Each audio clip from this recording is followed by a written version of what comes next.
Au Gabon, il se passe quelque chose de très important. L'arrestation d'un sénateur est en train de provoquer une véritable crise et ça met à l'épreuve la toute nouvelle constitution du pays. C'est une histoire qui mêle immunité parlementaire, jeu de pouvoir et au fond, c'est l'avenir de toute une nation en transition qui se joue en ce moment même. Un séisme politique. Ce ne sont pas mes mots, ce sont ceux de la presse locale pour décrire l'affaire. Et ça plante bien le décor.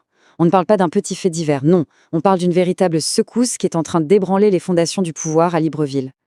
Alors, qu'est-ce qui s'est passé concrètement? Voici le point de départ. Le 16 décembre au soir, un homme, Pascal Ogom Siphon, qui vient tout juste d'être élu sénateur, est arrêté.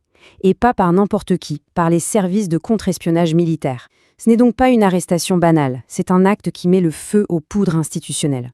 Pour bien comprendre l'enjeu, il faut regarder le timing de très très près. Vraiment, tout se joue en quelques heures. Fin novembre, Siphon est ministre du Tourisme, mais il est déjà en résidence surveillée.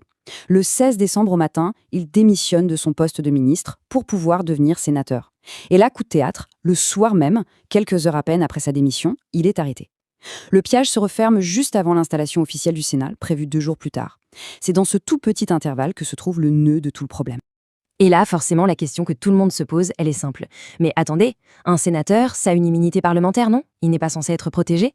Cette question, toute simple en apparence, nous plonge en fait au cœur d'un énorme imbroglio constitutionnel.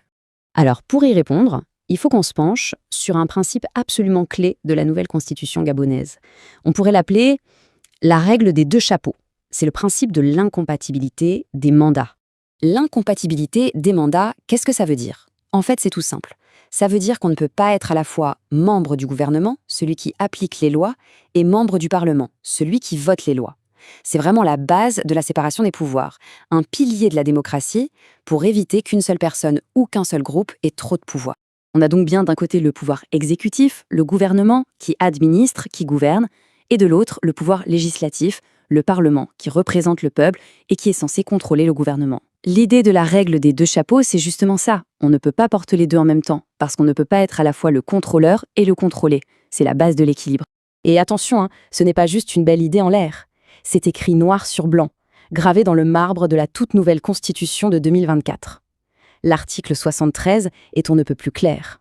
Et c'est précisément cette règle qui a obligé Pascal Siphon, et bien d'autres avec lui, à faire un choix cornélien. Parce que oui, le cas de Siphon, ce n'est que la partie émergée de l'iceberg. L'application de cet article 73 a provoqué un véritable effet domino dans les plus hautes sphères de l'État. 11, c'est le chiffre qu'il faut retenir. C'est le nombre de ministres qu'il reste au gouvernement après une vague de démissions sans précédent. Il faut imaginer, d'un gouvernement au complet, on se retrouve avec une équipe très